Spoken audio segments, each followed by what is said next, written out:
Sabe aquela sensação de que a gente está só seguindo um roteiro, como se a nossa vida já tivesse, de alguma forma, sido planejada? Bom, hoje a gente vai explorar as ideias de Jean-Paul Sartre, um filósofo que oferece uma visão radicalmente diferente. Para ele somos nós, e apenas nós, os autores da nossa própria história. Então, vamos mergulhar no peso e na glória que é ter essa liberdade toda. A grande pergunta que vai guiar a nossa conversa é essa. A gente nasce com um propósito, com uma essência já definida? Ou será que a gente é como uma tela em branco? Para Sartre, a resposta para essa pergunta não é só um exercício de filosofia, não. Ela define a própria natureza da nossa responsabilidade como seres humanos. Então, o nosso caminho hoje vai ser o seguinte. Primeiro, vamos entender a ideia mais fundamental de todas, a de que a existência vem antes da essência. Depois, a gente vai ver como ele separa a consciência humana de todo o resto. Isso vai nos levar a um conceito bem impactante, o de que estamos condenados a ser livres. A partir daí, a gente explora os dois caminhos possíveis diante disso, a autenticidade ou a má-fé. E por fim, vamos ver como a gente pode aplicar tudo isso na nossa vida. Vamos lá!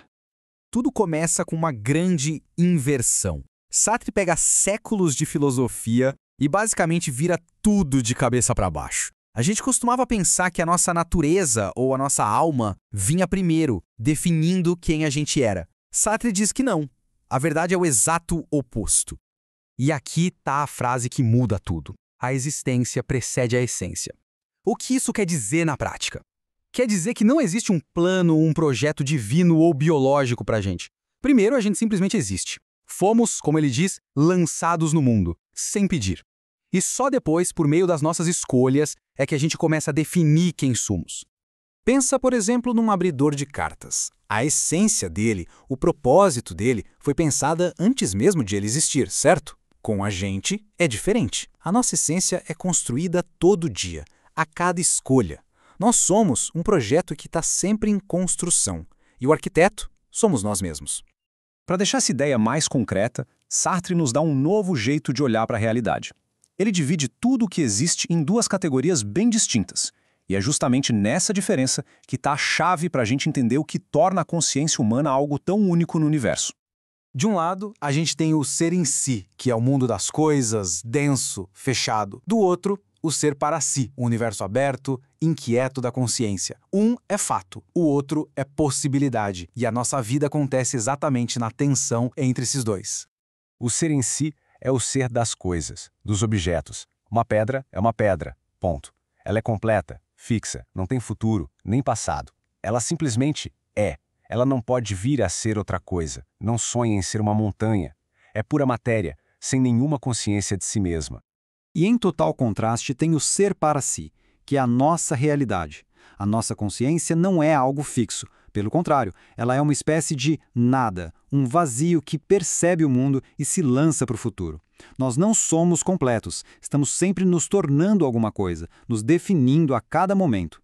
Nós somos a brecha no tecido sólido da realidade. Certo. Então, se a nossa consciência é esse espaço de pura possibilidade, se a gente não é pré-determinado como uma pedra, isso nos leva direto para a consequência mais radical e, para muita gente, a mais assustadora da filosofia de Sartre. Sartre não diz simplesmente que somos livres. Ele diz que estamos condenados à liberdade. E essa palavra condenados ela é fundamental aqui. Ela significa que a liberdade não é um presente confortável. É um fardo do qual a gente não pode escapar. A gente não tem a opção de não ser livre. E isso nos coloca em um ciclo constante. A cada segundo, a gente está escolhendo. Ah, mas e se eu não escolher nada? Isso é uma saída? Errado. Não fazer nada, procrastinar, tudo isso também é uma escolha. E se cada ato é uma escolha, a consequência é inevitável, né? Somos 100% responsáveis por quem a gente se torna. Não dá para culpar os astros, a genética ou a sociedade. Para Sartre, não existem desculpas. Ok, se somos tão livres e tão responsáveis, como é que a gente vive com esse peso todo, essa vertigem? Sartre nos mostra que diante dessa liberdade a gente tem uma escolha fundamental a fazer, que define toda a nossa existência. São dois caminhos, duas posturas diante da vida. O primeiro caminho é o da vida autêntica. É o caminho de quem encara a liberdade de frente e a abraça. Isso significa assumir que você é o autor da sua própria vida, criar os seus próprios valores em vez de só seguir o que todo mundo faz. é ser o escultor da sua própria essência, em vez de se deixar ser moldado pelos outros. O outro caminho, que é bem mais comum, é o da má-fé. É a grande fuga, sabe? Uma forma de se enganar. A má-fé acontece toda vez que a gente finge ser um objeto. Quando a gente diz, eu não tive escolha, ou eu sou assim mesmo e pronto. É a gente tentando se convencer de que somos fixos como uma pedra. Tudo para fugir da angústia e da responsabilidade que a liberdade traz. E aqui a gente chega no sentimento que define a experiência existencial, a angústia. Para o Sartre, a angústia não é uma doença que precisa ser curada. Ela é a prova de que somos livres. É aquela vertigem que a gente sente quando percebe que não tem nada nos segurando, que o futuro inteiro é uma tela em branco e a responsabilidade de pintar essa tela é toda nossa.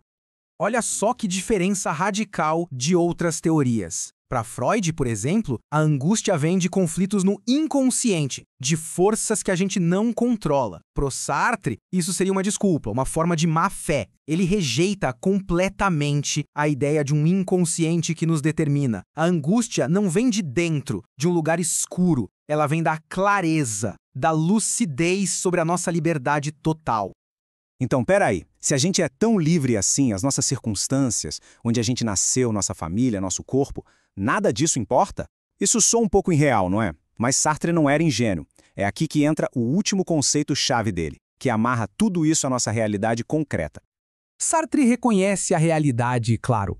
Todos nós nascemos numa situação, um país, uma família, um corpo, uma classe social. Esses são os fatos da nossa vida, sabe? São os elementos que a gente não escolheu. Mas, e este é o ponto fundamental, a situação não nos determina. Ela é o cenário, o campo onde o jogo acontece.